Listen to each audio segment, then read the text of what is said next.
From the pages of Wrestling Remembered comes Where Are They Now? Our own Jimmy Farrow. Even though Jimmy's missing in action from the show for the past couple months, his chair is just waiting for his return. Currently, Farrow is on break from the show and is soaking up the sun with his love in Florida. Ron Shaw. Last we saw Ron, he and Monty buried the hatchet on an episode of Monty and the Pharaoh. Since then, Ron was seen threatening to punch a director after not receiving a role on the senior edition of The Jersey Shore. Currently, he can be seen beating up drunks at his country club. John Cena Sr. John Cena Sr. quickly became a friend of the show during the Thursday Night Wars. Currently, Mr. Cena can be found making his world-famous hot sauce. Daniela Petro. Former co-host Daniela was terminated for breaking the code of conduct of Monty and the Pharaoh and has returned to a life of irrelevance and posting about Matt Riddle on X.com. That's all for this week. Make sure to check out Wrestling Remembered for your weekly dose of wrestling history. And APB, American Protection Bureau, voted #1 best on Long Island for all your security needs. Call 631-390-9050. That's 631-390-9050. APB. You need a body shop? You need engine repair? Auto Excellence, Collision Specialists, 631-261-6420.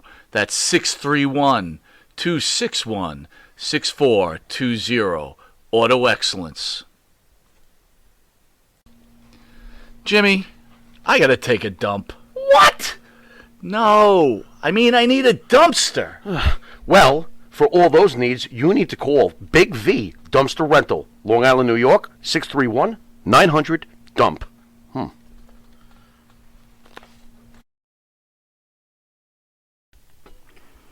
Elm Logistics, for all your logistic needs. Call 631-299-3595. That's 631-299-3595. Elm Global Logistics. Pride, performance, and partnerships. Hey everybody, and welcome back to another edition of Wrestling Remembered. This is ESO, also known as Bruce, and I'm here with the player, Benny Scala. And what a day, Joe! What a day, Joe! What a day! What a day, gentlemen! What a day! What's going on, guys? Not much. Glad to be here. We're going live, man. We're hitting it big time now. Yeah, we are. It's Wednesday. It's Wednesday, hump day, the week's middle finger, all that good stuff, right? I love that when you always say that, Joe. Yeah, that's why I'm in the middle finger. There you go. But hey, this is awesome. This is our first live edition. Hopefully, we get a couple of the Monty and the Pharaoh regulars in the chat to interact with us, and this should be a good time. So hey, what a day! What's going on with you this week? Well, sports, everything, sports. You know, between podcasts, baseball podcasts, the newly rebranded Twin Bill is now the Line Drive Baseball Podcast, coming right at you, by the way. We just taped our inaugural episode yesterday. That should be posted soon on the Monty and the Pharaoh YouTube channel. Of course, we got What a Day in Centerville going on tonight. And, of course, I'm looking forward to challenging at the 30 tomorrow night, 8 o'clock Eastern time. So busy schedule this week. Busy. Nice. Hey, player, what's going on over there? Same here. So we did like Joe said, we did the Line Drive initial episode, or the initial rebranded episode. Rebranded, yeah. Dan and Benny in the ring last night. We had George Shire, wrestling historian. We got today, and then we have we're all going to be gunning for it tomorrow night on the 30. Nice. Wow. I'm turning into the S.D. Jones of that show. I'm telling you, coming up short every time. Yeah, I know, every week, just shy. You should have, 1 point. Well, yeah, we've got a lot going on with this channel, a lot of growth, a lot of really good content going on. The 30 is going crazy. We're getting great reviews on that, and great show. Yeah, and as always, we have at 9 p.m. on Thursday, we have the Monty and the Pharaoh show that follows. Hey Benny, what is the guy's name this week? You know, you've interviewed him before. Who's that? that Monty has this week. What is the gentleman's name? Oh, Keith Elliott Greenberg. Great Oh, yeah. author. Man, oh man. He's so many good books. The only book I've actually read of his was the his Fred Blassie book, and it was absolutely terrific. But he's written true crime books, he's written music books. He wrote a book about John Lennon, the day John Lennon was shot. Just a That was just prolific author. Good guy too. Unbelievable. Good stuff. Yeah, I've seen him on Facebook and stuff. Good guy. Hey, Benny, your favorite playmate's in the chat. Oh, Shout out to, is Beth there? Yeah. Hey, Beth. Hopefully you're feeling well. She was a little bit under the weather today. Got a little bit of a cold, so best wishes for quick recovery. Yeah, Beth, thanks for joining us. Yeah, Appreciate thank you. Thank you. You're the first guest of our chat. Thank you. She is the number one and forever playmate. Player's playmate. Nice. Players got to play. And they need playmates to play with. Nice. Awesome. Hey, well, do you want to get this started? We got a lot to cover this week, and yeah, let's do this. So, Benny, you're gonna start us off. It looks like we're going Yes, sir. We're going back in time before me. Wow. All right. Yeah. Well, not before me though. So December 11th, 1974, in Chula Vista, California, Oscar Gutierrez Rubio was born, and nobody knows who that is, but he actually made his professional wrestling debut on April 30th, 1989, at the young age of 14 as Rey Mysterio, named after his uncle who trained him. And, of course, he's been a force in wrestling for the last 34 years. To me, he's one of the all-time greats. How somebody who's like 5'0", weighing 100 nothing, could become such a huge force in professional wrestling. Now, I have to ask you guys a question, though. Sure. I am not a fan of Dominic Mysterio. Just my opinion. If Dominic Mysterio was named Dominic Jones and showed up at the Performance Center, weighing 130 pounds with a $130, whatever he weighs, with not an ounce of muscle on him, he's bagging groceries somewhere. That's just my opinion. I have to agree. Do you disagree with his wrestling ability, his character? Because he's getting it done on the entertainment side. There's no doubt about it. That crowd noise when he tries to speak, that's like gold for WWE. I really think. I think in deference, Rhea Ripley is really the one who's giving him the run. Not literally. Well, maybe, who knows? Backstage that could be happening too. But yeah, no, she's with Buddy Murphy. I agree, Benny. If he weren't Rey Mysterio's son, he would not be anywhere. He's too small to be part of the WWE. He just doesn't. He's very vanilla. I don't know how the character got over that big, but I have to say it did. I mean, you can't deny the crowd. He's not Eric Watts horrible, and he's not David Flair horrible. I put him in like the Miz, where he annoys me. Right. I'm just saying, as far as sons of famous wrestlers. I mean, David Flair had to be one of the worst. Eric Watts was god awful. Oh God, yeah. But I mean, Dominic is not a bad talent. I'm just saying that if Dominic was somebody else, we would never see him. In the 80s, he would have been enhancement. Yeah, Mike's saying Dom is the MVP. Okay, well, Well, I mean, you take him out of the Judgment Day, and there's really nothing there. So he's getting the rub from everybody. I mean, you got to be a great athlete to perform in WWE in front of all those fans and everything. I think he's perfect for what he's doing right now. But as the saying goes, what happens when the Judgment Day disbands and all that stuff? What happens to Dominic there? I mean, does he reconcile with his father? I mean, there's a lot of possibilities. That's eventually that's got to happen eventually. Well, eventually, is he going to wear a mask? Is he going to don a mask? I mean, that's in his legacy. Rey Mysterio the third. Yeah. Is he going to hit the juice? Is he going to bulk up there? I don't know.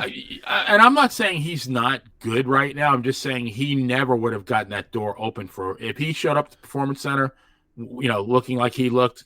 We wouldn't see him.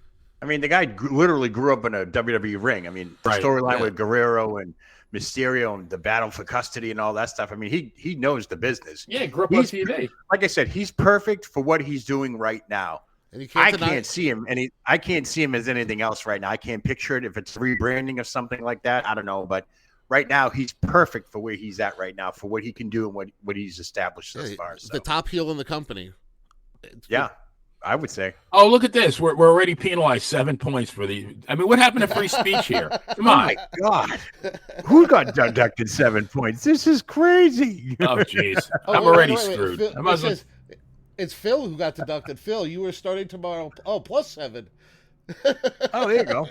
I think I'm going to just bring my laptop to some bar and do my best Foster Brooks imitation on that. And, Unbelievable. You can't get away from the 30, huh? It's that hot. yeah. That's hot. I mean, it's being talked about everywhere. Look at this. Oh, All right, am I up now? What do we got here? There we go. Yep. All right, we're going back to December 11th, 1997, in my own backyard, Lowell, Massachusetts. Attitude Era just about to turn that corner, almost, taking that right-hand turn and so forth. This particular thing here, WWF Commissioner Sergeant Slaughter setting up a European title match between champion Shawn Michaels and his DX cohort Triple H.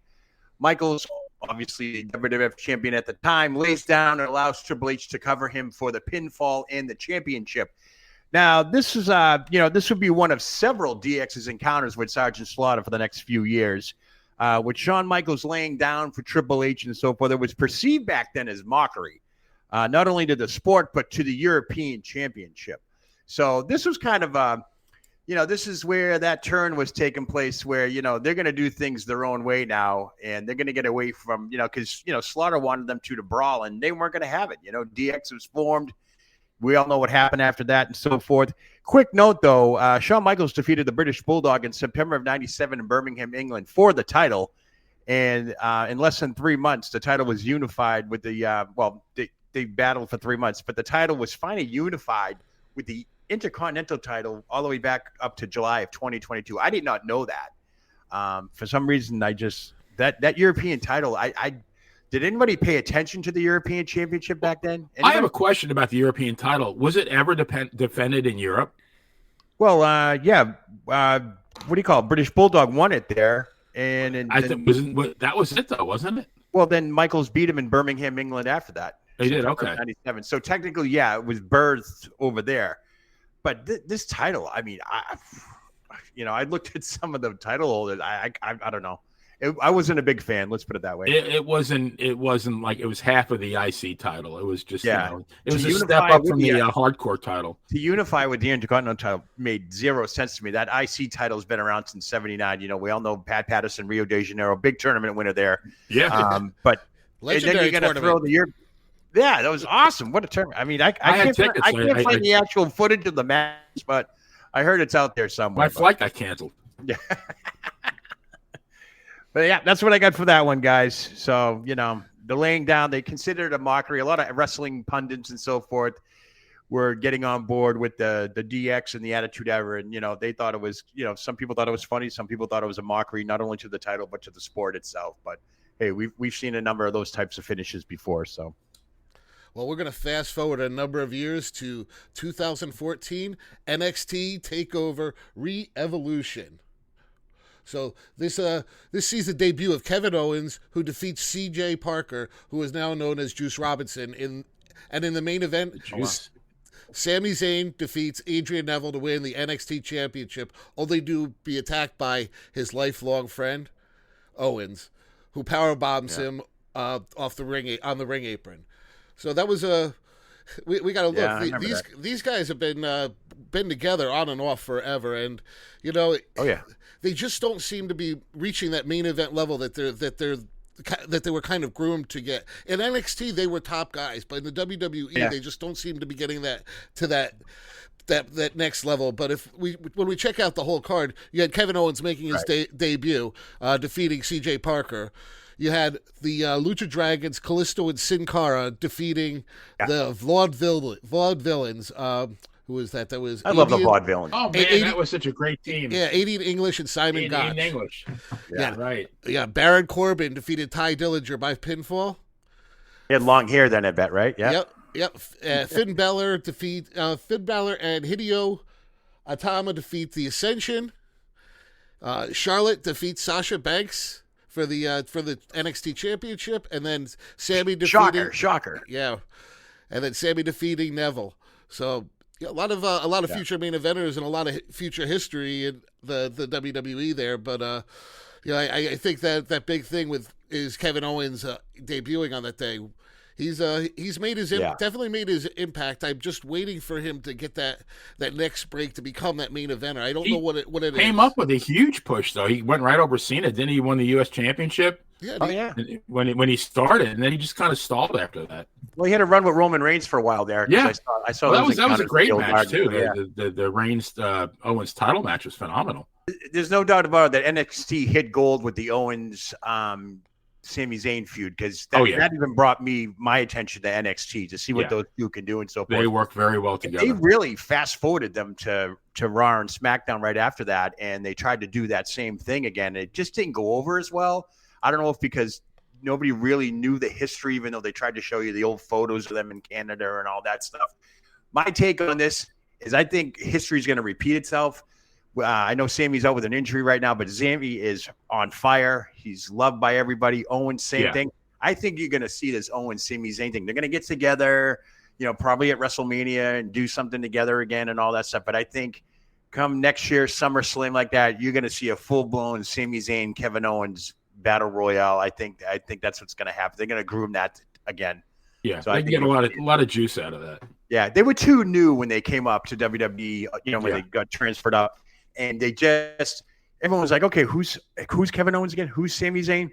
Unless you're a loyal NXT follower, you knew who they were, but they just weren't household names yet. Well, but now they are. Most people, they were Kevin Steen and El Generico. They had I mean, grown to their new names. I mean, and they kept showing all the old photographs and the video of them together growing up. That's great. You got a Christian and Edge type of scenario here. Same thing. I think right now with both men being seasoned, we'll call them veterans now because they've been up here for almost 10 years. I would say definitely you're going to see a Kevin Owens, Sami Zayn feud again. And it's going to be wild because they can probably push the envelope now, with Vince McMahon being no longer with creative. I think Triple H and those guys will do something big with them later on down the road. Yeah, agree. Yeah. Awesome. Who's up next? What do we got next? I'm going way back, and I'm waiting for one of these that happened before I was born. But I was 7.5 when this one happened. December 12th, 1963, the National Arena, Washington D.C. in a rare televised wrestling appearance. Actually, in a match, Bruno would do a lot of interviews. Rarely wrestled on TV. Right. He defeated the great Hans Mortier, great wrestler. And also on this card was Pedro Morales, a very young Pedro Morales, who scored a victory over a guy named Gordo Chihuahua. Man, if they give you a name like Gordo Chihuahua, you're fucked. Rumor has it he came back as Sammy Shih Tzu, but yeah, Pedro. I mean, look, 8 years later, look what happened. No kidding. Wow, 63, huh? Yep, Pedro was around for. That's one thing people think that Pedro came onto the scene in 1970, 71. He was there before. Oh yeah, no, I get that. My goodness, the great Mortier. Whatever happened to him? I know the name. He got, huge push. He was managed. I don't know if you remember this guy, Joe Red Berry. Wild Red Berry, yeah. And I think he left in 68. I'm not sure where he went after that. I don't think he ever came back, though. I mean, he would do 1 hour draws with Bruno. I mean, he was a main eventer. Yeah. Guy had he was a bodybuilder from Holland. I think his real name was Jacob Grobbe, Grobbe. Wow. But yeah, he was, heel, definitely, 100% heel. And he did. That was in 68. He was one of the rotating. You bring in a new heel. They go through the. First they beat Arnold Skolin, then they beat Antonio Pugliese, and then later it was Jay Strongbow. The chief, Joey Scappa from Joe Scappa, right? From Nutley, New Jersey, right? Yeah. And then they, then they did the match with Bruno, and it was a good match. They got three sellouts out of it. Sometimes it was just one, but yeah. So. Yeah, I guess we should do another show on whatever happened to Gordo Chihuahua. Nice. So let's fast forward a couple of years to my prime wrestling youth. WWF tapes matches, part of the 1989 pay-per-view movie, or on a pay-per-view, No Holds Barred match. It was wow. It was for the movie. It was Brutus Beefcake and Hulk Hogan against Randy Savage and Zeus, Tiny Lister there. I don't know which was worse, the movie, the match, the concept, but I don't really have much to talk about. I don't want to crap on anybody, but Tiny Lister didn't deserve. He didn't belong in the ring. He was an awesome person, great actor, but that definitely wasn't his forte.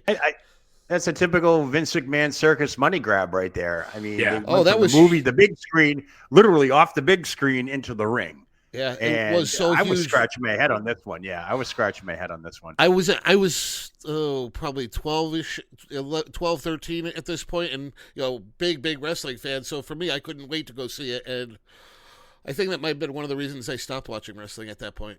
It was either keep watching that. Yeah, there was it got bad. It was getting to that. That point. That was probably almost the beginning of Hogan's exit. Right after that, he left a couple of years later. Yeah, 91 was 90 was the when he defeated. 90 he lost the belt to Warrior. 91 he won it back from Slaughter, and then then 92 he was gone.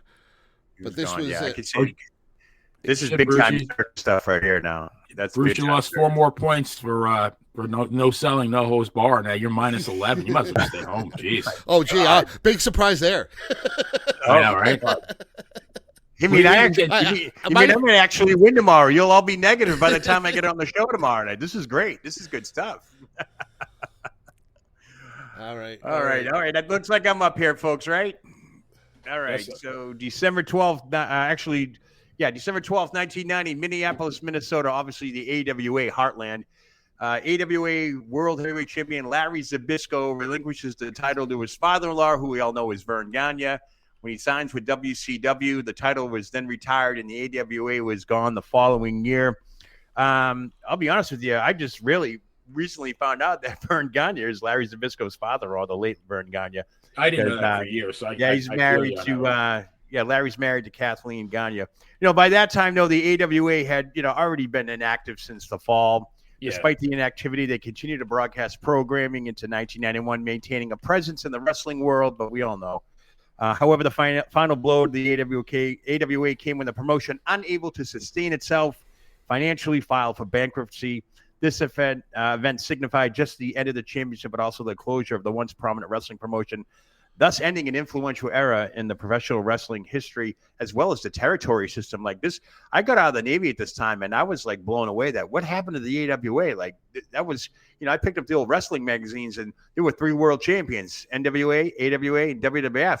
And now, to me, that's a part of my childhood that's gone now, because AWA was something I always look forward to in the wrestling magazines, and further on the line when cable came down my road, Yeah, so, and they were on equal footing. I mean, in the 60s and the 70s, they were huge. They were on par with each other. It wasn't they weren't the AEW to the WWE. They were a powerful organization. Definitely. My only question is back in the day when, because like I've mentioned before on the other podcasts and so forth, like I turn on Georgia Championship Wrestling and I'll see the Wild Samoans wrestling down there. And then they'll be on WWF programming a week later. Like they used to shuttle the wrestlers back and forth, load them out per se, as they say. I never really saw AWA and WWF do that. Outside of a couple of, I think I can go back to some history matches there back, on the old WWE Network, and saw like maybe a quick Vern Gagne sighting, an exhibition match. He did an occasional shot. Vern did a shot at MSG once in a while. I want to say Jim Brunzell before the High Flyers and all that stuff. He came over. Yep. But you didn't see that shuttle all the time. Nobody was involved in storylines and all that. It was more like filler on cards that were obviously house shows back then. But that was one thing I was always confused about, because, NWA, WWF, they always did stuff. But I don't know. I think that was a part of my history, too, growing up. There was always that AWA mainstay, Crusher Blackwell, Jerry Blackwell. Ken Patera, of course, Hogan, Wahoo, Billy Graham. I know Phil DeSari's favorite wrestler, Rock and Roll Buck Zumhoff, was out of there and all that stuff. So, but hey, it is what it is. But it's part of history. It's it's sad, having a promotion get eaten up like that. But this is part of Vince McMahon's plan to slowly disassemble everybody that's in his way, as he moved across the coast. So. Yeah, maybe we should do Where Are They Now? It was Gordo Chihuahua and then Rock and Roll Buck Zumhoff. Where are they now? Zumhoff's in prison. Listening to the boombox. Gotta love it. So December 13th, 1988, speaking of the AWA, in an attempt to thwart the meteoric expansion of the WWF, collaborates with World Class Wrestling, Powerful Women of Wrestling, and the Memphis-based CWA to stage Super Clash 3 from the UIC Pavilion in Chicago. It was a bust. This is kind of less than 2,000 fans and only 40,000 pay-per-view buys. Highlights or lowlights, however you want to look at it, were Jimmy Valiant defeating Wayne Bloom in 24 seconds. I don't get that one. And Jerry Lawler defeated Kerry Von Erich to unify the AWA and the WCWA titles. But by then, I mean, Joe just said it. By then, the AWA they were heavy duty circling the drain. Yeah, that was the USWA then, right? Right. Yeah. Their best moments were way behind them. And I'll always wonder if Hulk had won the title. Maybe I think the state would still happen, but I think it would happen maybe like say 3 years later. I think Hulk would have given like another year or two. Yeah, this is definitely a downfall. This is a start there. It's sad though, because they were a powerhouse.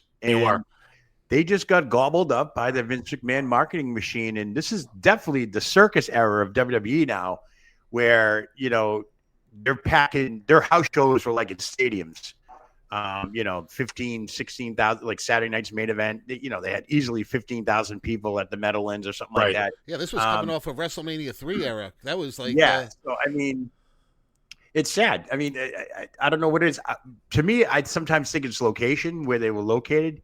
But it was a hotbed back in the day. Minneapolis was a hotbed. There's no doubt about it. They would run monthly cards in both St. Paul and Minneapolis, and they pack them in there. Yeah. I mean, they were like the Von Erichs in Texas. They had a control in that area, and they just got gobbled up. And I think Vern Gagne had some issues as well with Vince McMahon personally.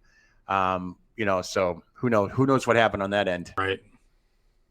All right. So I'm moving on. Is that me again? I'm up again. Wow. Yeah, you're working hard today, Joe. All right. December 13th, 1989 in beautiful Huntsville, Alabama. The Colossal Connection, a.k.a. Andre the Giant and Haku, defeated Demolition with the WWF Tag Team Championships. Now, this would be the last title in Andre's illustrious career. The Colossal Connection beat Demolition. This was tape delayed for a week, so theoretically they won the belts, and it was shown to the world on the TV on December 30th, believe it or not. Oh, okay. Haku actually wrestled Demolition all by himself, never tagging Andre the Giant in due to Andre's ongoing health problems that would eventually cause his death less than 3 years later. By the way, this is also Andre's last official match in the WWF, so 1989, not a good year for Andre with his health problems and so forth. Like, so 2.5 years removed from WrestleMania 3, and he was in bad shape then. Oh, he limped in a WrestleMania 3. I mean, he barely made that. I can only imagine what kind of shape he was by late '89. Oh yeah, he really degenerated. Really went downhill. Now after that says the last title. Yeah. I mean, did he? Do you know if he won any other titles? I mean, he won nothing in WWF. Well, he got the. Well, he did win. I guess he did win the. Technically, is he technically a WWF champion? Yeah, Ted DiBiase gave him the title there, so I think he's recognized as well, right? Or he won it. He gave it to DiBiase. Yeah, he won and gave it to DiBiase. So I guess that counts. So he got that. I remember seeing in the old wrestling magazines. I think he won the title from Harley Race to the NWA, and he said, "I don't want it," or something like that. I remember reading the article. It was I don't think it's recognized, but I remember reading the article, and Andre actually had the title on his shoulder.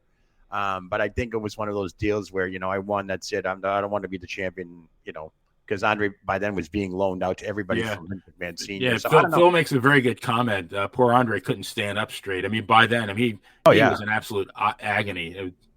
I mean, he was doped up on so much medication, and then he had the back brace when he fought Hogan in Michigan, WrestleMania 3. So, yeah, he limped and that was in 87. So, fast forward a couple of years later, and I think they were just trying to get as much exposure and money out of him as they can. And that's the Vince McMahon marketing machine. He wanted to keep Andre in the focus and the limelight and all this that. And I'm sure deep down, Andre wanted to be in front of the fans because that was his life. What do you guys know how much he got paid for that match, Andre? Did they have contract? Anybody out there? If you guys can, I heard he got $1 million. For the WrestleMania match? The match against Hogan at WrestleMania 3. Oh, I'm sure there was a big payout for that. Had to be. I thought I heard $1 million, but where I feel bad for him is that run with the Warrior, because from what I've heard, he had to take the Warrior Slam every night, or body slam on house shows. So that, I mean, Andre should never be on a house show. That was absolutely disgraceful. I mean, just to tarnish the legacy of Andre, to have him job to Warrior every night. And I mean, you're talking like there were like 45-second matches. They weren't even, not even a competitive match. It just that was very sad. We get some accountants chiming in here. Somebody said loose can says $500K. But then Phil says $1 million. So yeah, well, we get either or, right? So big money. That's big money back then. Don't forget. Yeah, and $87. That's good, Jack. Yeah, I mean for 15 minutes of work. Yeah, really. Well, listen, guys, it's about time to take a quick break, so we'll be right back. Right. The Monty and the Pharaoh Show is brought to you by... Because wine is your second favorite 4-letter word. California wine, New York attitude. Good fucking wine. Yeah. Tired of that same old breakfast, lunch, and dinner. Same old tasting scrambled eggs, burger, that dinner steak, ribs, or pork chops. Why not add a little bit of spice or just a touch of heat to make the difference? Change that scrambled egg with a little bit of Johnny Fabulous's John Cena Sr.'s $1 Million Jalapeno Hot Sauce. Great on burgers, steaks, chops, and those barbecued ribs. And Nitro's Garage for all your automotive needs. Call 646-675-2349. That's 646-675-2349. For all your automotive needs, Nitro's Garage. Ask for Jack.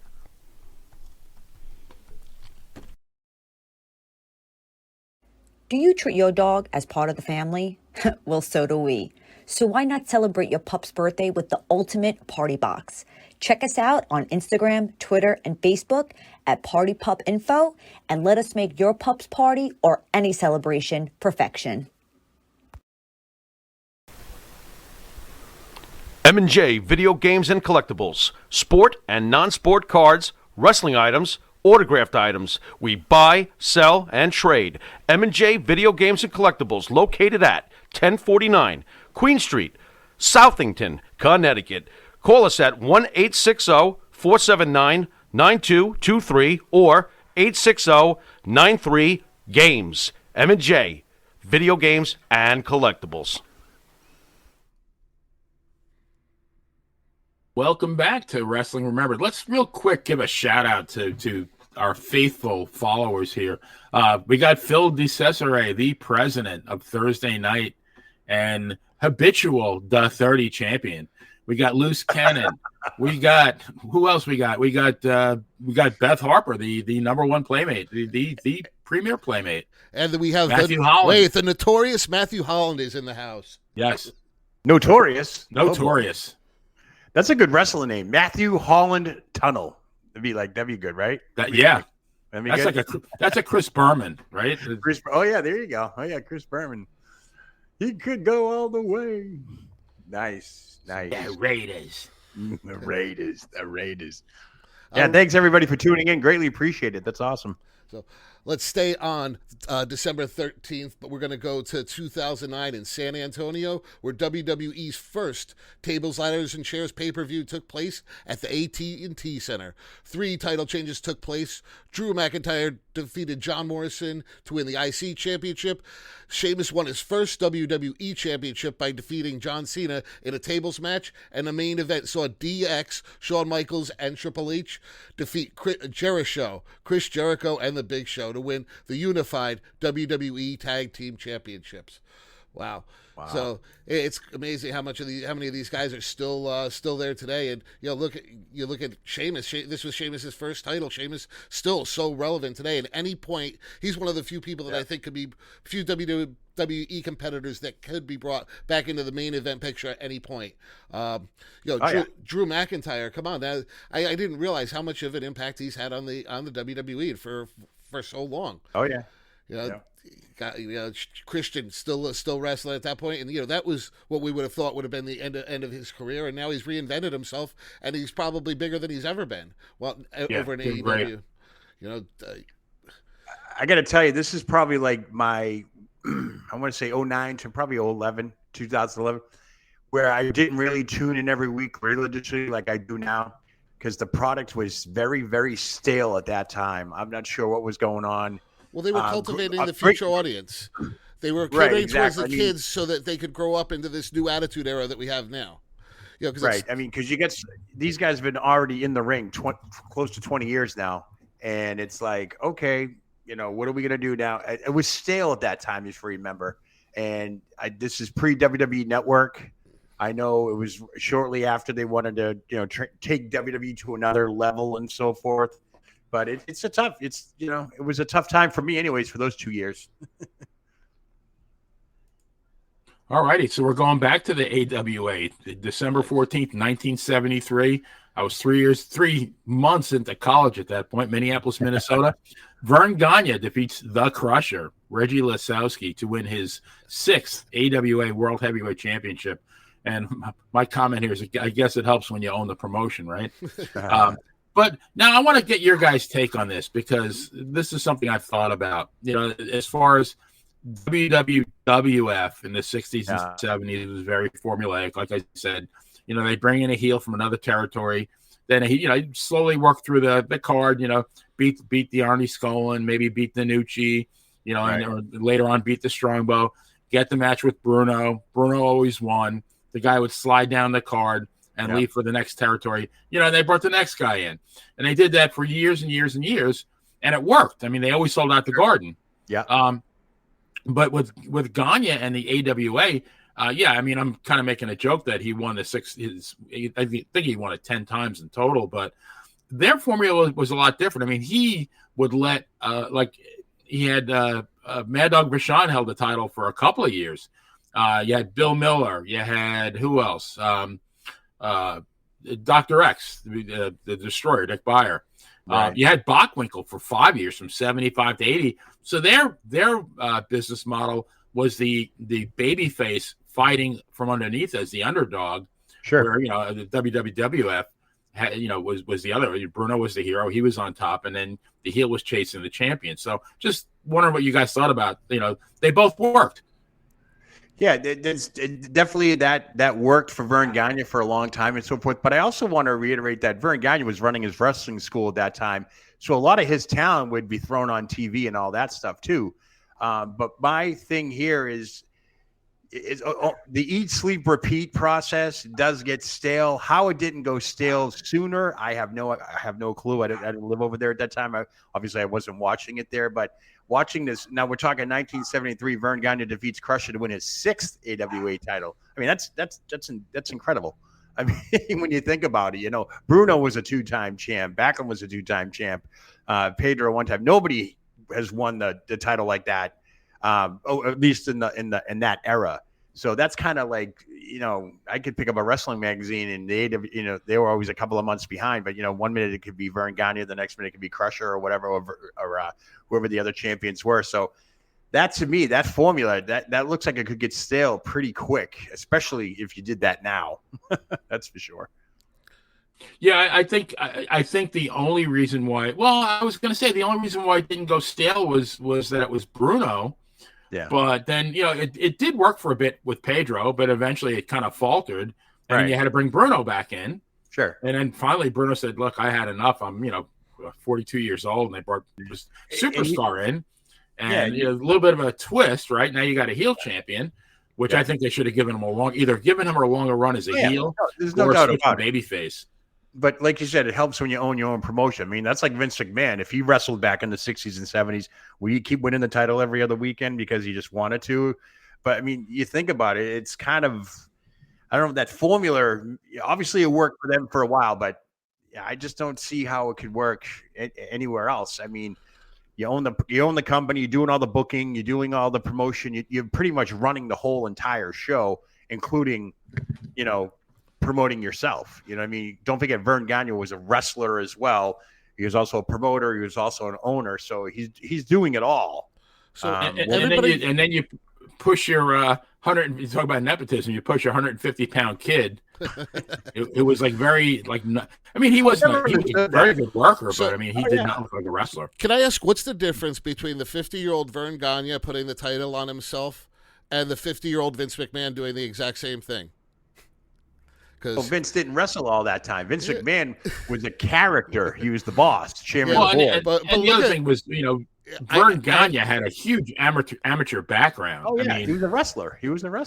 Yeah, but McMahon's you have to say Vince had the build for it. He did his job in the ring. I mean, he had that crowd eating out of the palm of his hands. Oh, he was a great heel, and he took every bump, and he did color, he did whatever he had to. You got to give him credit for that. Yeah, nobody could say that he wouldn't do what don't do what I wouldn't do. No, he definitely led by example for sure. God, he loved to blade himself too, Vince. He did. Yeah, he really did. I mean, even up until a couple of years ago when Kevin Owens headbutted him, he freaking busted himself open. I'm like, the guy's 7. Well, I think that one was a hard way. That was like, I don't know. I mean, he started bleeding right away. He was bleeding by the time he hit the ground. Yeah, he was. You taking a bump like that at that age? I mean, you're talking. Taking one for the team is one thing, but taking one for the entire company, year after year after year during those attitude errors with Stone Cold and all that stuff. That's insane. Yeah, Phil made the comment Vince had muscles. I think Vince was either in Muscle and Fitness or Flex, one or the other. Yeah, he was always on there. Yeah, he was on the cover at 50 and 60. Yeah. But I mean, you can't get that. You don't get that body by accident. I mean, that guy was putting heavy duty time in the gym and putting the work in. You got to give him credit for that.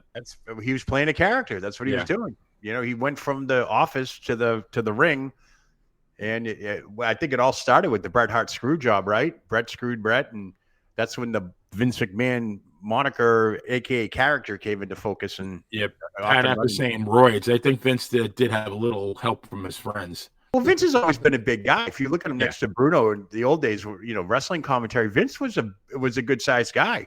I mean, to the point where when he interviewed Andre the Giant, I think they put Andre in a box. They did just in a box, just so Vince didn't look as empowering next to him. I mean, even though you can't with Andre the Giant, but he really wanted to build Andre as a giant. So, Vince was for owner of a major wrestling company. He was putting the work in the gym. That's for sure. Yeah, I actually saw that recently in the WWE. They showed a behind the scenes thing, and Io Sky. I couldn't believe how short she was compared to Bayley and Dakota Kai. She was on a 4-inch lift to make her just still a little bit shorter than them, but not as much. But I didn't realize how tiny she was.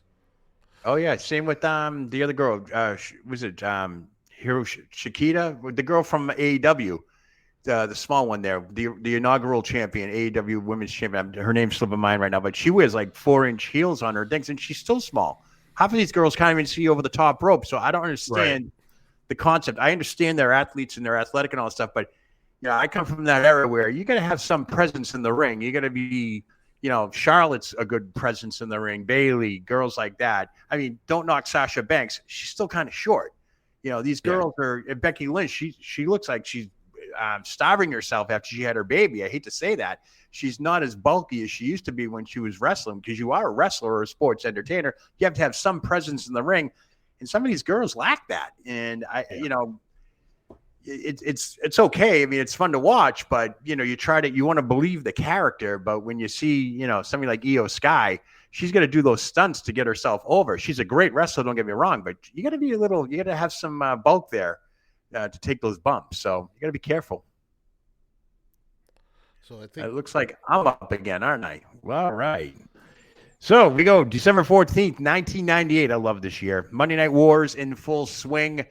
According to the notes here, Monday Night Raw defeated Nitro. Looks like the viewership was 5.30 to 4.20. I'll never understood those metrics, because back then, 12 to 15 million people were tuning into Monday Night Raw or Nitro. I think Joe. yeah. I think like the 1 point was worth is 1.4 million viewers. So Yeah, you're I right. know- It's like maybe like 7 million to like 5 and change. So I know back then. Now, everyone's like, "Oh, Raw defeated Nitro." Raw started defeating Nitro back in January of '98 when, the big move by Tony Schiavone telling everybody that Mankind, Mick Foley, some guy, Foley's going to win the title, and everybody turned the channel. They did. If you go through the '98 ratings book, they did go back and forth. So when you talk about the Monday Night Wars, it wasn't the WWF trying to catch up to Nitro. The Monday Night Wars, to me, in '98 were who's going to watch what channel and how they're going to one up each other. Now, of course, if you watch the docuseries on the network, both locker rooms had the same show, their respective counterpart shows on TV, watching to see what would happen next and so forth. So for this particular night, this Raw took place at the Tacoma Dome in Washington State. The main event saw The Rock with Shawn Michaels in his corner defeat Triple H with Chyna to retain the WWF Championship. That was the main event. Over on the Nitro side, from the beautiful Ice Palace in Tampa, Florida, I don't even know if that arena is still around. Triple threat match, Goldberg, Nash, and Bam Bam Bigelow. The match ended in chaos because Scott Hall came out and all hell broke loose and all that. Of course, the ratings come out and so forth. This is definitely, 98 was a huge year. Internet was fairly kind of just coming around the edge. Right. I don't even think Facebook was. No No Facebook. So internet was, AOL, plug it in, get off the phone. I need to use the computer type of thing. right. And I just remember like everyone was the ratings. Somebody put the ratings out there, and that's what everybody clamored to with these Monday Night Wars. Now, I don't know who would leak that information, how they got that information back then, because like I said, the internet was fairly new back then. So it wasn't like you just. This was like the Go ahead, WrestleBoard era. Yeah. This was Your wrestling. you had to definitely. go from site to site and to see all the breaking news. That was Right. crazy. And don't forget, these ratings didn't come out till after. You didn't get these ratings the next day like you do now. You had to Right. wait a week or a month or whatever the book was, and flip to the page like, oh, how did we do?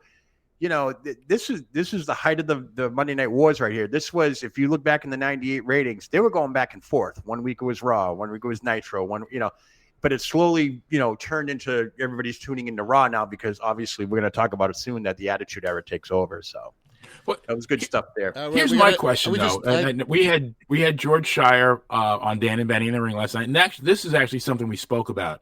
That Joe, you just said 12, 13 million people. Now let's just so you got on Monday night, the viewership is about 1.5 ish. On Friday, SmackDown is maybe between 2 and 2.2 million. Now I have to believe that the same people that are watching Raw on Monday night are watching SmackDown on Friday night. So it's the same people. Same thing with AEW. I think the top show gets about 700,000-800,000. Yeah. Now those people probably are not watching Raw or SmackDown. So let's just say you got 3 million in total. Sure. All right, for the week versus 13 million, 25 years ago. Where'd those other 10 million people go? Yeah, I couldn't tell you. What I do know is that the biggest thing right now with the ratings, and Vince was a big advocate, and I think Tony Khan is too with AEW, everyone DVRs everything now. Everybody streams everything now. Believe it or not, those aren't counted in ratings. You have to watch the shows live because obviously the product is live. The advertisements are live. They want real numbers. Okay, so 1.5 people watch Raw. That's great. I know a handful of friends back up in Boston that don't watch it until Tuesday or Wednesday because they can't stand the commercials and they fast forward it. So the DVR and the streaming has a huge thing. To me, I think on Hulu. Let's talk about Monday through Sunday, how much wrestling is on TV now between every company. Everyone's vying for viewership. I mean, you can go. I did a wrestling minute for Bill Apter when AEW came around, and this is before they had Collision and Damage. Whatever the other show is for AEW, but nonetheless, we're saturated with the sport now. There's no, you know what I mean? If TNA's on one night, Impact's on one night, NWA's on one night, WWE, SmackDown, Raw, AEW's got 3 shows a week. We are saturated. You will never see 12, 13 million people watching wrestling anymore because it's just the product is flooded on TV, streaming, or whatever apps you watch and so forth. Well, you didn't even mention you've got all the apps, the streaming stuff, the fight networks. Yeah. I mean, all these independent companies also stream their shows now. So I mean, there is a glut of wrestling out there. Yeah, I mean, and you go on Peacock and you have, on the WW, well, it's not WWE Network anymore, but there's a veritable, treasure trove of old territory wrestling shows, just if you want to get your old school fix on. So, yeah, I mean, there is so much wrestling that, I mean, you could watch wrestling 24 hours a day if you wanted to. Yeah, it's crazy. Absolutely crazy. But, yeah, the ratings now weren't accessible back then. 98, great year. And I think Phil just commented, too, that he was in Worcester the night that Mick Foley won the title. And to me, that's one of the greatest pops you'll ever hear, similar to CM Punk and Survivor Series. Because when outside of the Hogan era, when you go to that, that pop factor, when Stone Cold's music and glass broke, and every single, to me, if I remember correctly, every single entertainer was in and around that ring, DX, China, Triple H, everybody was there, even Vince, Shane McMahon. And the glass broke. Holy cow! That the place lit up. It was an explosion. Yeah. I'm sure Phil can comment on that, but I'm sure his ears were ringing that night too. But that was the turning point right there when WWF finally beat Nitro in WCW. So, and that was a taped Raw, by the way. That wasn't even live. Wow! So unbelievable. Let's fast forward about 5 years to 2003 in Orlando, Florida. WWE presents Armageddon from the TD Waterhouse Center in front of 9,000 paid attendants with 200,000 watching in pay-per-view. Highlights included Randy Orton defeating RVD to win the Intercontinental Championship. Molly Holly defeated Ivory to retain the WWE World's Women's title, and Triple H defeated Goldberg and Kane in a triple threat match to win the World Heavyweight Championship. I got to say, it's not the strongest attendance or pay-per-view buy for the WWE. I think this is kind of getting into that bland era. I think this is it's coming out of that attitude era that what do they call this? The new age? No, the new era? No, I forget. Yeah, it was just coming out of the attitude era. These guys have stayed involved and everything in WWE. The card itself, it was a good card, but overall, just another pay-per-view. Yeah, I mean, I'll be dead serious. I don't think I even watched that. I don't remember it. I don't recall it. It's unfortunate. 03. Man, I'm getting old. I don't even know where I was in 03. But nonetheless, it's Orlando. I mean, 9,000 people in attendance. I mean, you're talking usually WWE pulls in double digits, 10, 20,000 people. Sure. So obviously something was going on here. And, of course, Triple H defeating Goldberg and Kane. I mean, Goldberg, wasn't he like undefeated for like 1,050 Goldberg was the champion. Yeah, Goldberg was the champion going in. Yeah. So, I mean, vanilla, if you ask me. And it's coming off the Attitude Era too. So I mean, that transition, that's a tough thing. Yeah, they were transitioning to the PG, that second PG era where wasn't catering towards the hardcore fans. It was trying to get the new fans and the younger fans again. Yeah, be interested to note what year did WWE stock go public? Originally, late 2001, 2000. No, that's when he bought WCW. But when did the stock? The initial one. They didn't go public. Yeah, because I remember they had to cut everything back when they went public, like violence wise and all that stuff. So I don't know if that was a prelude to this or not. Maybe someone can chime in and let us know when that was. I want to say it was late 2000s, but you might be right. But yeah, this is definitely that vanilla product that came out, and they were relying on pay-per-view at that time again too. So this before streaming and everything else. Don't forget. So, nice. All right. So, December 15th, 1963, Japan. Ricky Dozan, one of the most famous stars in the history of Japanese wrestling, died at the age of 38 following an infection from a stabbing by a Yakuza, I guess, gang member a week earlier.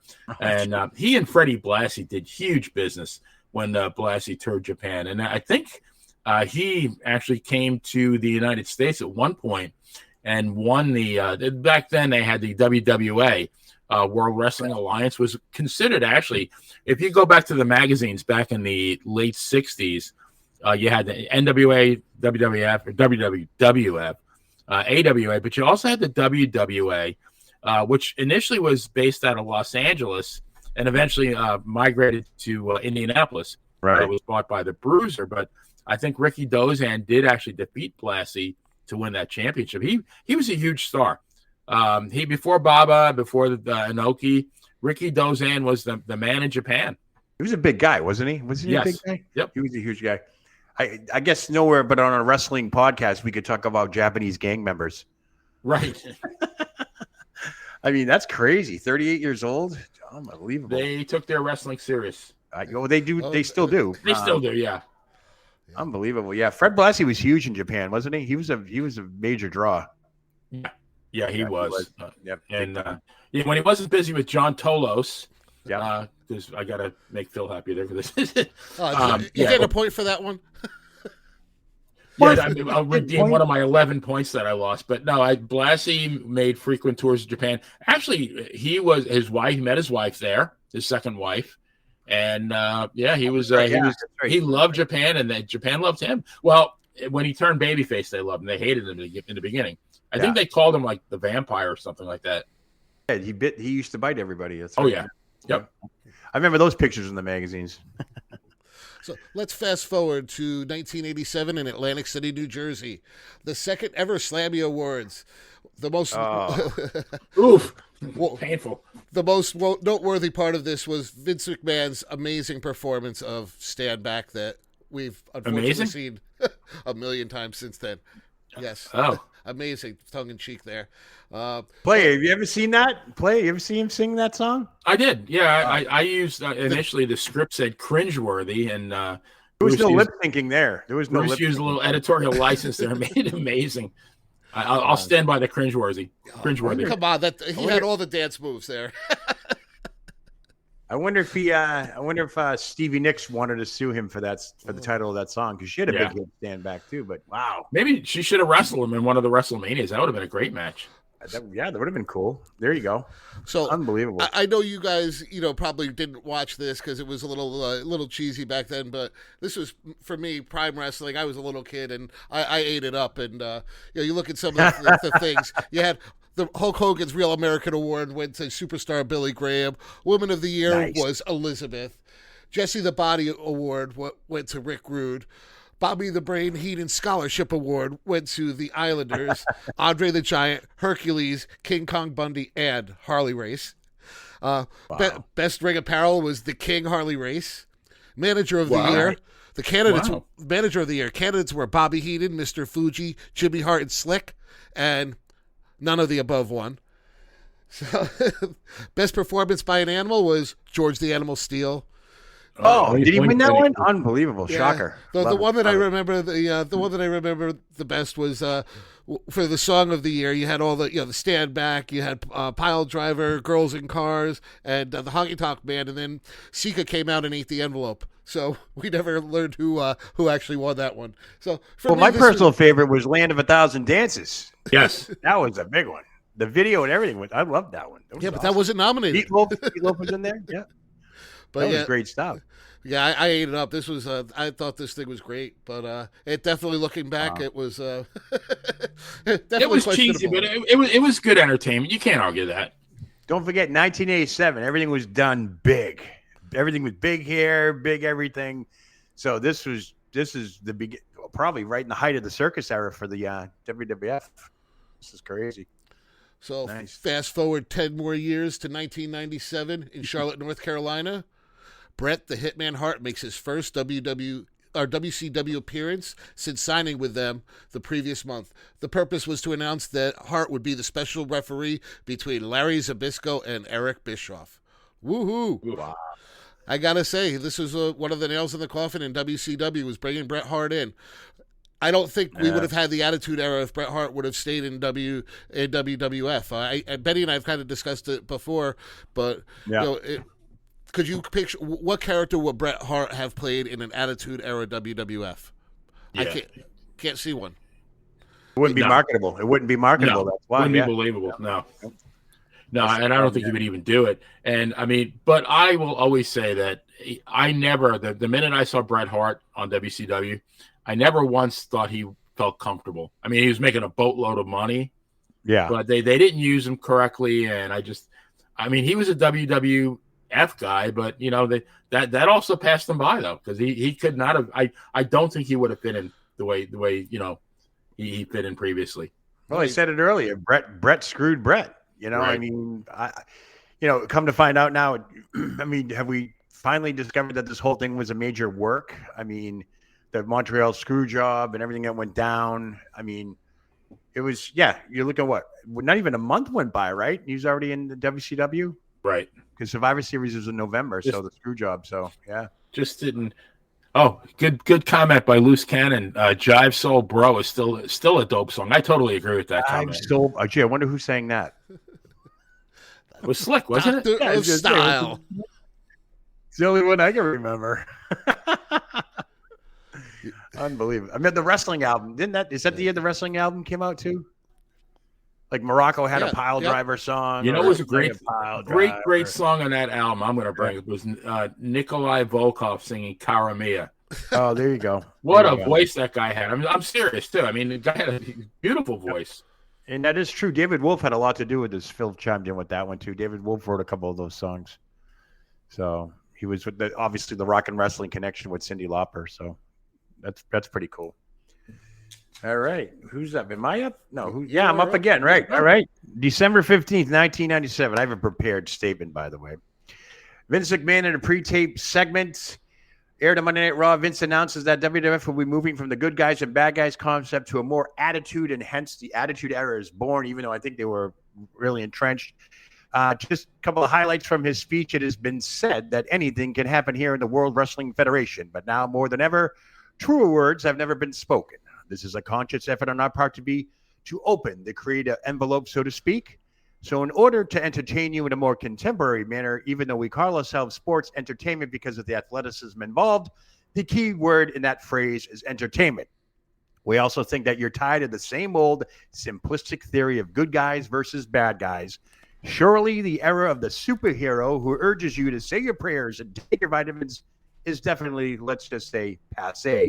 Hulk Hogan dig that right there. However, due to the live nature of Raw and Warzone, we encourage some degree of parental discretion as it relates to the younger audience being allowed to stay up late. Now, that's just a highlight of what Vince McMahon said, but we all know what this was referencing because this is a prelude to what? Outrageous storylines, nudity, violence, boiler room matches, chair shots, I quit matches, all that stuff. That Vince McMahon pushed the envelope on, and of course, puppies and everything else that came along after that. Interesting note, though. I mean, you talk about an historic endeavor by Vince McMahon to come out and warn the public that not only warn them that there's going to be some heavy duty stuff coming on the air late at night, but hey, wrestling is fake, so to speak, is what he was referencing. It's more of sports entertainment, and that really crossed a major hurdle. The way we know it. Right then and there. I remember like it was yesterday. I'm like, what's he doing on the opening segment? And when he talked about it, boy, he meant it. So this was the birth of the Attitude Era, even though they were slowly building up to it.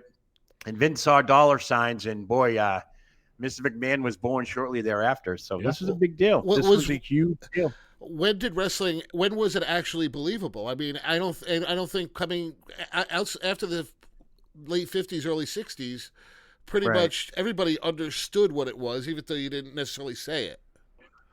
I think, to me, wrestling was real in a sense where you had to perform.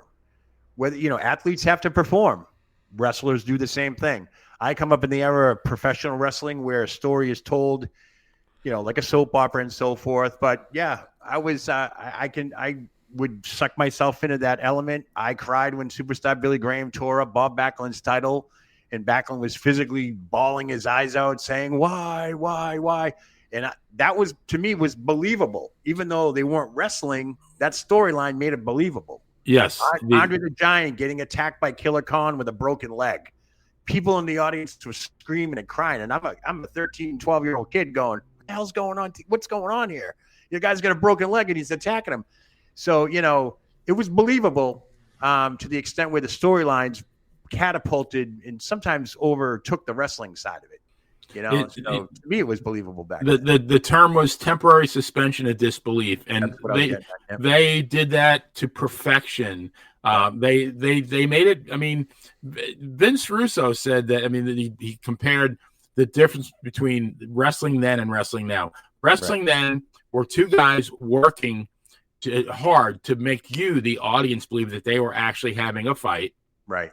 And I mean, to me, that was up until Hogan beat the Sheik. Yeah. Up until then, I still, even though I knew what was going on, but even like Bruno Zbyszko, which was 1980. Oh yeah. I mean, I was 25. I'd been watching for 12 years. I knew the score, but to me, that was so real that I forgot that it was predetermined. But Russo said now it's no longer two guys working to make you believe it's real. It's just two guys trying to get their shit in. Yeah, exactly. No Exactly. facial expression. No, working this hold to show how excruciatingly painful it is. And we've talked about like it. Even the lockup of the hands. We don't see any of that anymore. Nope. Yeah, when Bruno and Superstar would do that test of strength and they'd lock up, and I mean, and they could do that for like a minute and a half, 2 minutes, and nobody said boring. No, not one person. I mean, it you wanted to see what was going to happen, and they made it look so real. You really thought you were watching a fight. Yeah, it was always the buildup. It was a storyline. It was the prelude to the wrestling. Morocco Wars. I was a kid then. I genuinely believed these two hated each other. And some of the names they called each other on TV, you could not say today because politically incorrect and all that stuff. Morocco had some choice words from Morales back then, and that made you believe there was a fight coming to town, whether it was the Boston Garden, Madison Square Garden, the Spectrum, the Capitol Center, anywhere else. And, you believed it, that temporary suspension of belief and all that. What you mentioned, you're spot on with that. You bought a ticket to watch guys fighting, whereas now you buy a ticket to watch to do a sing along and see an ass clown like Seth Rollins dressed like a bozo. I mean, it's just so different. Well, one of the reasons why I don't go to a Raw taping anymore is because there isn't any of that. It's like, okay, we're gonna take a break. We got a TV timeout. It's a show. It's a show now. I get that it's Cirque du Soleil. I mean, there were times when nobody wrestled in between the commercial breaks. Now they kind of keep the crowd entertained by wrestling because they knew when you come back from the break, they'll have stuff coming up on the monitors with like dance-alongs. They'll have people come out, shoot T-shirts into the crowd. It's last time I went to MSG, they had a couple of dark things on when they were doing extended segments on TV. They had a surprise Ronda Rousey come out and beat up Doudrop or something like that. It's. Yeah, I get it. They're giving something more to the crowd. They're giving something more to that live audience. But no, the old days are gone. I look back when I met Manny Fernandez, and he was telling me the story about him and Wahoo in the strap matches, and they were just laying it into each other. They were not holding back. That pain that they were showing was real, because they were hurting each other, and they did that.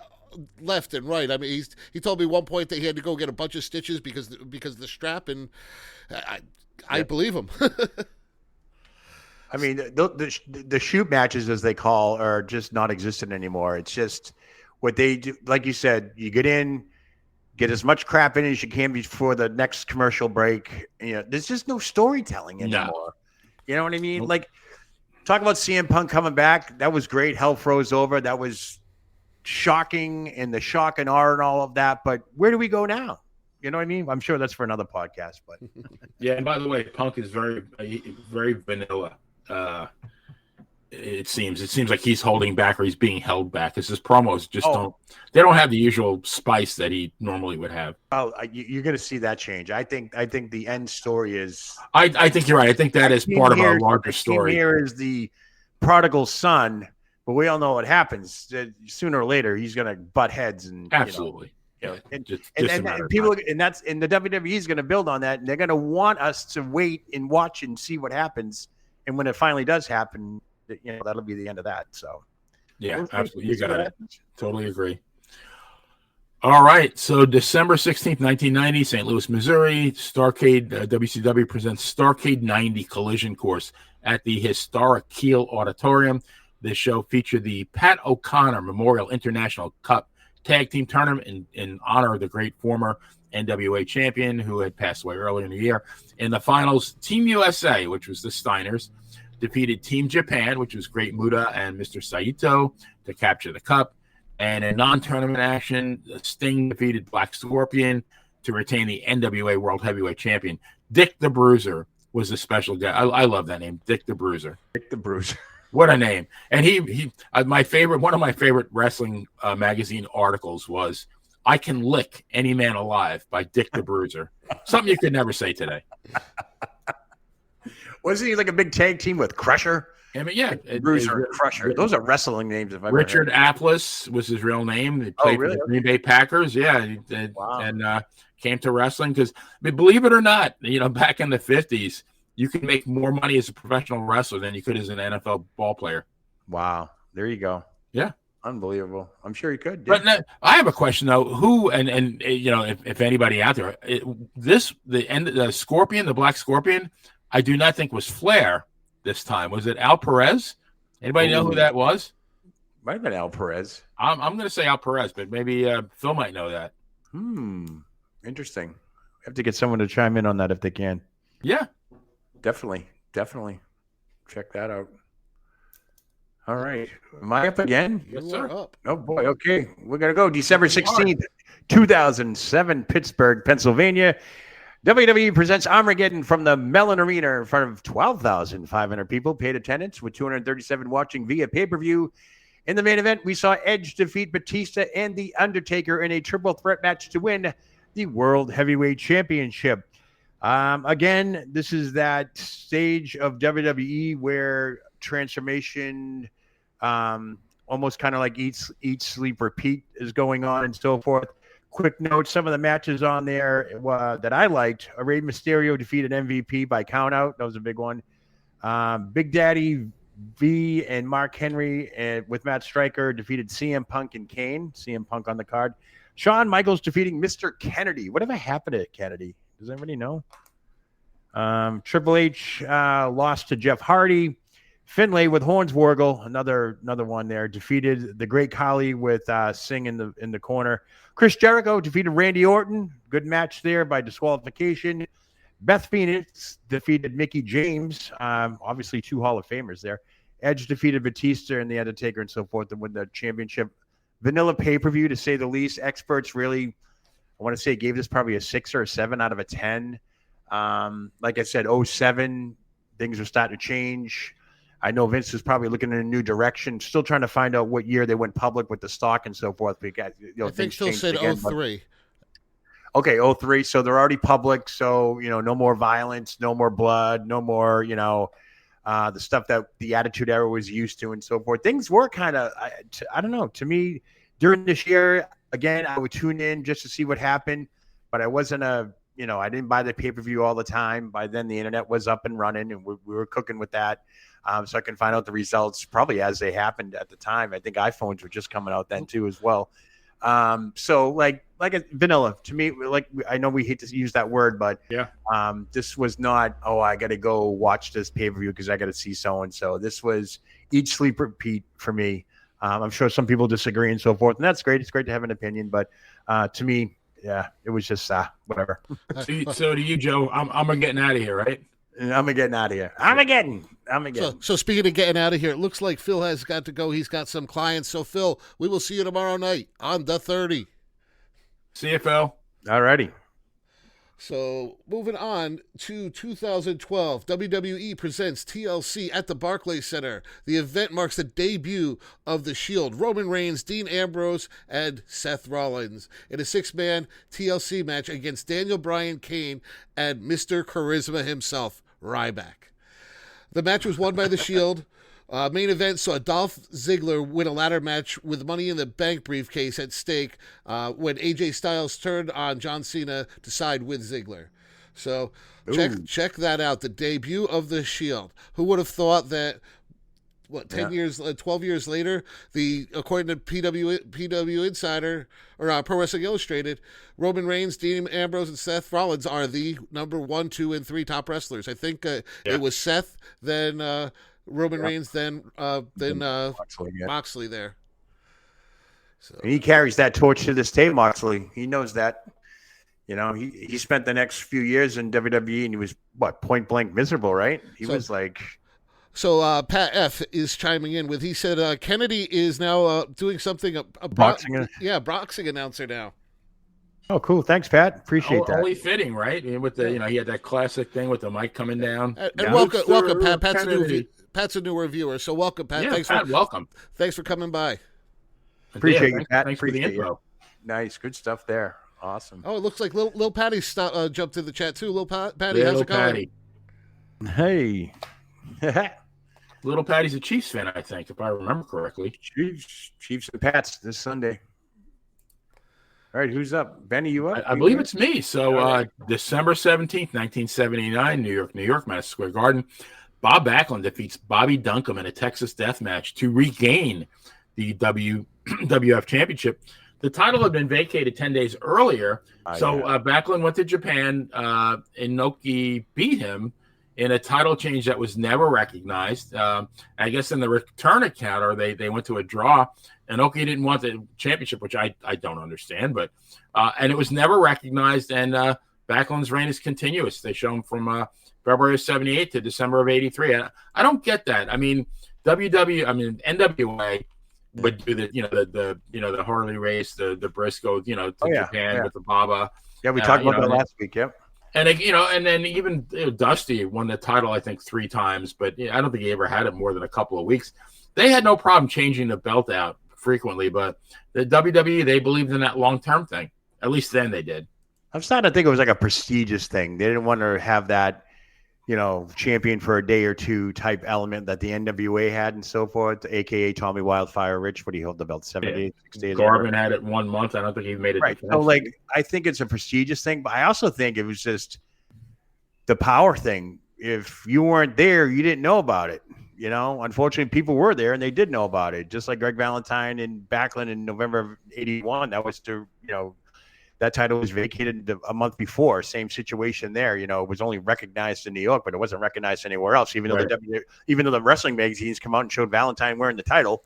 To me, I think I want to say it's a prestigious thing now. I've been trying to think about this because we talked about it last week. I'm starting to think that they just didn't want that. 1 minute it's this guy, the next minute it's that guy. They thought their champions were the face of the company and they were supposed to carry the company. And I think Vince Sr. wanted stability. Yeah. So, interesting note. We're talking about it now, 1979. And, obviously there's literature on it and there's people that have witnessed it or written about it. But still, to have a company like the WWE or then the WWF not recognize it, it's dumbfounding to me. I just don't understand it. Yeah, gotcha. Great. All right, moving on. We get December 17th, 2000 in beautiful Washington, D.C. The final Starrcade under the WCW banner was presented at the MCI Arena. Only 50,000 fans purchased for this lackluster pay-per-view. Oh, okay. So that was horrible. The main event saw Scott Steiner retain the WCW Heavyweight Championship over Sid Vicious. A 55-year-old Terry Funk defeated the Crowbar for the Hardcore title. And approximately 3 months later, WCW was purchased by Vince McMahon for some office supplies. Now, experts gave this pay-per-view a 6.0. Really not going to go through the matches, but anyways, this was the last Starrcade under any other pay-per-view under the WC banner because Vince McMahon would actually buy this company 3 months later. I think that the talent knew the end was there. The people knew the end was there, but everybody thought this pay-per-view was going to be a sleeper. But some of the matches proved otherwise. The wrestlers still on the card wanted to put on a show and so forth. Morale was lower than low. The only interesting note I could really find on this was fast forward to 2017, WWE held a house show called Starrcade, which took place on November 25th, 2017 at the Greensboro Coliseum. That's probably why they did it, because it was in Greensboro. Main event, AJ Styles versus Jinder Mahal, blah, blah, blah. 2017, it was a house show. Really, nobody paid attention to it. So, to me, that's almost like Vince McMahon socking it to Jim Crockett and them for having those Starrcades for all those years that entertained fans on Thanksgiving every year for multiple years. And to just throw an anniversary show up on a house show, I don't know. Seems like Vince was saying, the hell with those guys. Yeah. You guys tell me. Yeah, no, that was definitely the nail. Everything was over at WCW at that point. What did he end up buying everything for? I think it was like $10 million or something. I think it was more like $3 million. It was crazy. He made that back in the first tape he released. Oh yeah, yeah, and I think the main part here was he just wanted the library. He wanted the footages. He wanted all that stuff. forget about the company, because you know what he's going to do with the company. He's actually going to combine it, dissolve it, do whatever. He wanted the library. That was a big deal. That was a big. I think I read somewhere during the Monday Night Wars and so forth that him and Ted Turner would go back and forth. Like, he wanted that library because he knew it was going to be money. Turner, coming from the television side, almost didn't want to give it to him, but eventually, that was part of the deal. But he wanted that footage. He wanted the footage. There's no doubt about it. So he knew there was money there. So let's fast forward to the last topic for today. We have WWE Clash of Champions on 12/17/2017. WWE Clash of Champions took place at the TD Bankworth Garden. The main event saw AJ Styles successfully defend his WWE Championship against Jinder Mahal. Dolph Ziggler won the Intercontinental Championship in a triple threat against Bobby Roode and defending champion Baron Corbin. Wow. The rest of the card wasn't much better, but if you look at, those were some of the most hyped things, and outside of AJ Styles, really nobody's relevant out of those guys anymore. Yeah, I was just gonna say they're all pretty much gone, or they're just not relevant anymore. Now Bobby Roode had spinal fusion surgery a couple months ago. So what happened to Corbin? Where is he? He's now in NXT. NXT, yeah, and he says he doesn't want to move back up to the big roster because he's kind of found his calling down there and is enjoying helping the younger guys. He came from there. Yeah, he's enjoying. He helping came from there, guys. so why not? Right? Yeah. Yep, he's doing wonders down there. I think people know that when you go to NXT, you're part of a smaller locker room, and that you want to, and it gets you motivated because you're going to have your time. Where when you're on SmackDown or Raw, you're either going to have the time or you're not going to have the time because, as we all know, a lot of people sit in catering week after week, and you don't even know who's there. Sure. So, but Baron Corbin, NXT, good stuff there. But Bobby Roode still recovering from. He had like 2 spinal surgeries this past couple of years. Not sure if he's going to retire or not, but I do know that he was backstage at Raw producing or doing some stuff. He's mobile now, but he still has a long road to recovery. But he's definitely in the background somewhere. I'm still trying to wrap my arms around Jinder Mahal pinning Randy Orton for the WWF. And I posted something on Facebook. What was the worst finishing hold of all time? And my 2 choices were Wade Barrett's Wasteland and Eric Watts' Fireman Carry, but I think I have to make number 3. Jinder Mahal's was a Colossus. Yeah, something like that. Whatever that even was. What about that Pounce one where he just runs into the guy on the side and knocks him over? The drive-by? Drive-by? It just looks horrible. The guy just runs into the guy's side. Yeah, it's crazy. But, now, don't forget, Jinder Mahal, this is on the cusp of the Saudi Arabia deal that Vince was about to ink. And Jinder Mahal has played a huge role in that because Jinder Mahal became champion when they went over there. Right. So that was a big deal. Then the India tour started. So this is like on the cusp of that. They were expanding globally, with the Saudi deal and the India stuff and all that stuff. So that's why kind of Jinder Mahal was inputted as a champion for some time there. So it's amazing how they recycle him. What was the name of the thingy with 3MB? With Drew McIntyre. Who's the third person? I can't remember now. Oh my God, I couldn't even tell you. Was it Shannon Moore or Shannon Moore? No, he was part of 3 Count. Buff Bagwell. No, I'm only kidding. Mike Monty says the worst is either the People's Elbow or Santino's Snake. The Cobra's that's got right up there. It's like absolutely stunning. The Cobra. Bring back the sleeper hold. You gotta love that. The sleeper hold, and then not only the sleeper hold though. Like what was very important about the sleeper hold was that the heel had to smack the guy in the back to wake him up because like there was no blood going to the brain, and the announcer would sell the shit out of that, and they'd start panicking if like Professor Tanaka, played around and didn't slap the guy. I mean, eventually he did, of course, but I love that. That was very believable. I think what they could do nowadays with the commercial breaks, put him in the sleeper hold, and during the commercial break, put the picture in picture, and then come back out and be like, he's still asleep, and then go to another commercial break. He won't wake up. But you can really play that if you really want. But well, is what it is. So it looks like we've come to the end of another show. Thanks, guys. That was a lot of fun. Some cool topics. Thank everybody for tuning in. This has been great. Absolutely, yes. Santino's Snake. Well, the chat was awesome. I imagine he's talking about the Cobra. We had a really active chat. It was pretty cool. I'm glad we're going to be pretty much doing this every Thursday live at 4 p.m. It looks like that seems to be a time that's working for all of us, and so tune in next week for that. But hey, Joe, what do you got? What do you have to plug for this week? We got What a Day in Centerville goes live tonight at 8 o'clock Eastern Time, 7 o'clock my time. That is live on Facebook and YouTube. You can find that on my What a Day in Centerville Facebook and YouTube page. And, of course, I know he's not tuned in right now because he was. I'm coming after Phil tomorrow night on Monty and the Pharaoh presents The 30. I am not going to be the S.G. Jones of this competition. I'm going to get the Duke sooner or later. Nice. What's going on with Dan and Benny in the ring and the what's the Twin Ball? What did we rename it? Twin Bill is now the Line Drive Baseball Podcast, coming back at you. Is that it, Joe? Or coming right at you. Coming right at you.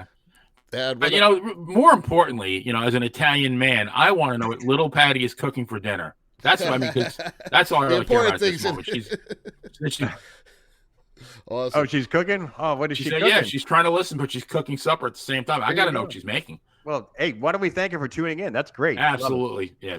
Good stuff. These all are all right, great guys. people. This is truly a family here. All right. Well, thank everybody for tuning in. We'll hopefully see everybody tomorrow night on the 30 and the main show. And until next week, later. Later. What a day. Ciao. From the pages of Wrestling Remembered comes Where Are They Now? Our own Jimmy Farrow. Even though Jimmy's missing in action from the show for the past couple months, his chair is just waiting for his return. Currently, Farrow is on break from the show and is soaking up the sun with his love in Florida. Ron Shaw. Last we saw Ron, he and Monty buried the hatchet on an episode of Monty and the Pharaoh. Since then, Ron was seen threatening to punch a director after not receiving a role on the senior edition of the Jersey Shore. Currently, he can be seen beating up drunks at his country club. John Cena Sr. John Cena Sr. quickly became a friend of the show during the Thursday Night Wars. Currently, Mr. Cena can be found making his world-famous hot sauce. Daniela Petro. Former co-host Daniela was terminated for breaking the code of conduct of Monty and the Pharaoh and has returned to a life of irrelevance and posting about Matt Riddle on X.com. That's all for this week. Make sure to check out Wrestling Remembered for your weekly dose of wrestling history.